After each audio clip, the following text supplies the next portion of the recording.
Queridos irmãos, chegamos ao final do capítulo 3 de São João. E Jesus, concluindo o seu diálogo com Nicodemos, que se tornou praticamente um sermão, diz a ele: aquele que vem do alto está acima de todos. O que é da terra pertence à terra e fala as coisas da terra. Aquele que vem do céu está acima de todos. Ora, uma das coisas que demora para entrar na mente de uma pessoa que se converte é que o cristianismo não é uma religião natural, ou seja, um esforço que os homens fazem para chegar a Deus. A essência do cristianismo é a pessoa mesma de Jesus Cristo, ou seja, não é o que eu faço, é o que Ele fez. São as obras dele, é a vida dele, é o sacrifício dele. Só Ele veio do céu. E só Ele pode nos levar ao céu.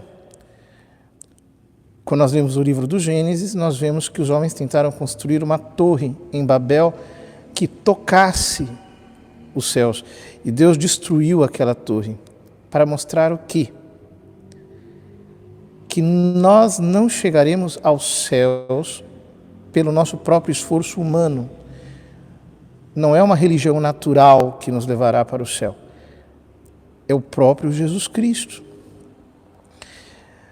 Por isso ele morreu e por isso ele venceu a morte. E ele foi o único que matou a morte e ressuscitou. E por causa disso, ele é o guia supremo e salvador, como disse São Pedro ao sumo sacerdote na primeira leitura. Ele é o juiz dos vivos e dos mortos. Ele. Portanto, a graça do novo nascimento é a compreensão de que é Ele que opera em mim a salvação, permitindo-me cooperar com Ele mediante a força da sua graça. É Ele. É obra dele.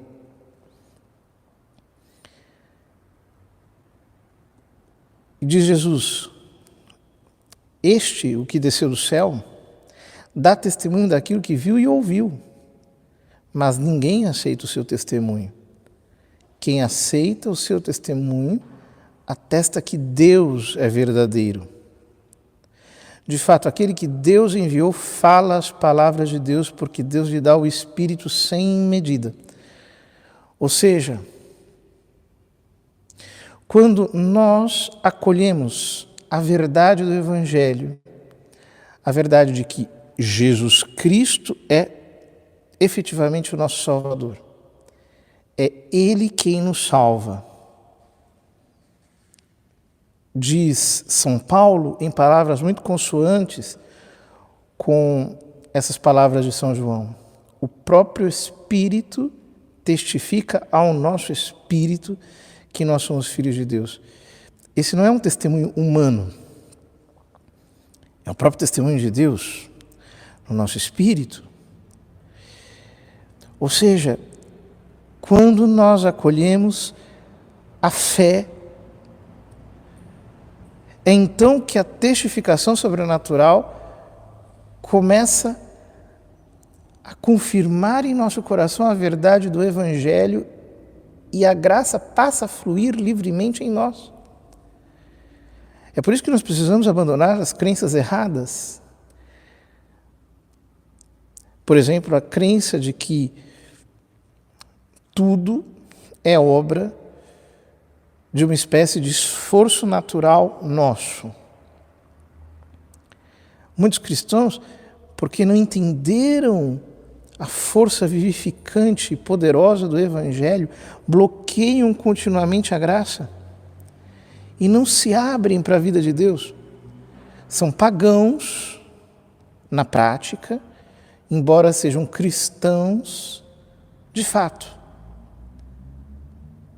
vivem como pagãos, pensam como pagãos, servem a Deus como pagãos, não têm a testificação do Espírito Santo neles e, com essa testificação, a operação do poder de Deus. Porque sem fé não é possível que isto aconteça. Quando nós não cremos, nós estamos chamando Deus de mentiroso. De Jesus, quem aceita o seu testemunho atesta que Deus é verdadeiro. Então isso é seríssimo. Eu não posso desmentir Deus e querer ser amigo dele. Eu não posso chamá-lo de mentiroso e dizer que o amo.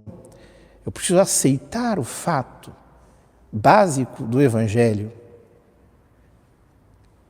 Deus se fez homem para me salvar, e esta é uma obra dele em mim.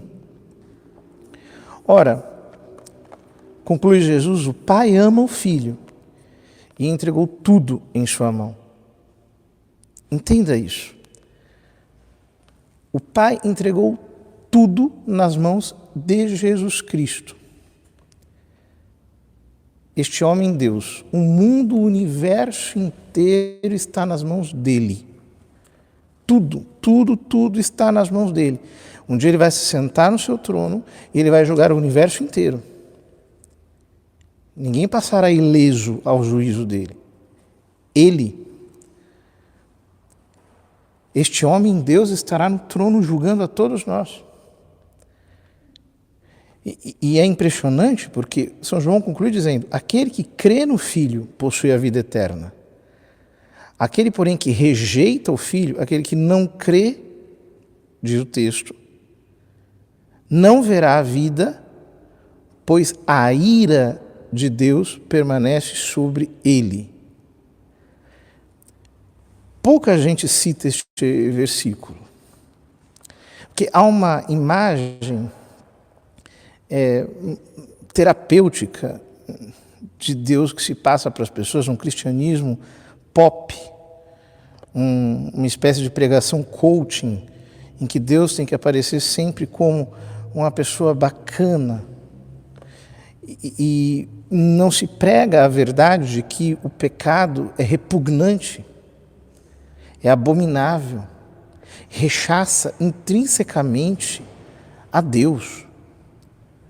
Não é possível descrer no Evangelho, ter a Deus por mentiroso, invalidar a palavra de Cristo por uma fé que se professa só pela boca, mas se desmente pelas obras, de quem não se entregou a Ele de verdade e faz aquilo que Ele diz,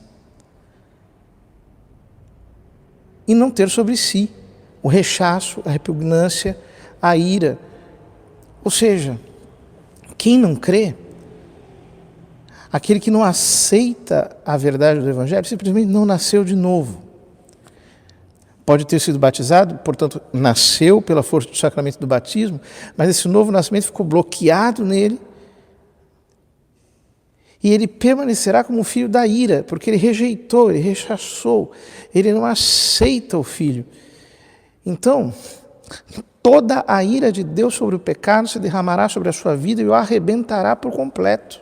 Porque só existe um jeito de escapar disso, que é passando no Filho, unindo-se ao Filho, porque é nele que está a nossa salvação.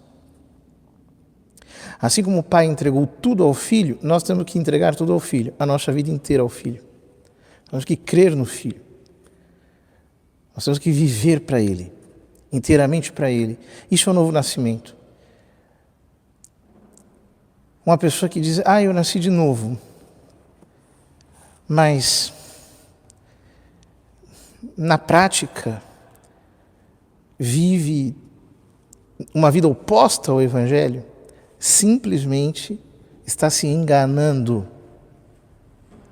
porque não tem como alguém receber a testificação no seu espírito da fé e permanecer igual ao que estava antes. É como alguém que diz, olha, eu fui atropelado por um caminhão.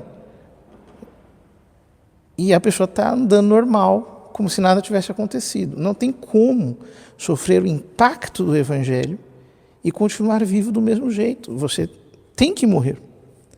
Porque o Evangelho é assim. Se você não está assim, é por um único motivo. Porque o Evangelho não foi pregado para você.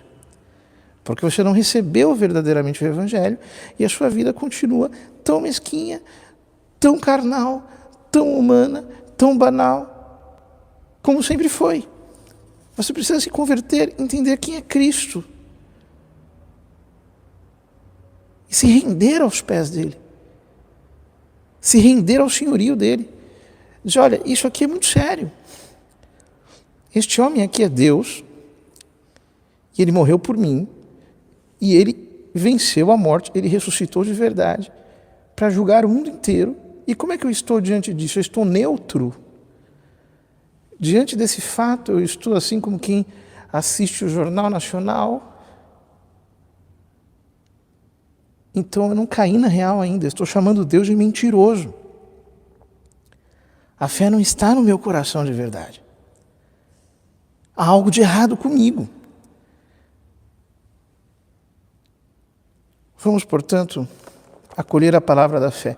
São Paulo diz, esta é a palavra da fé que nós vos anunciamos. Se com a tua boca confessares que Jesus é o Senhor e no teu coração creres que Deus ressuscitou dos mortos, serás salvo. Porque é crendo com o coração que se alcança a justiça e é professando a fé com os lábios que se atinge a salvação. Vamos, portanto, queridos irmãos, professar essa palavra da fé e acolher a nossa alma. E, de fato, deixar de ter neutralidade diante de Jesus. Ele não é um elemento a mais. Ele é tudo ou ele não é nada. Não existe um campo de neutralidade, de isentismo. Ou eu dou tudo para ele, ou ele é o meu Deus, ou se não, eu simplesmente não sou cristão. Eu sou apenas um pagão que talvez se inspira em alguma coisa da palavra.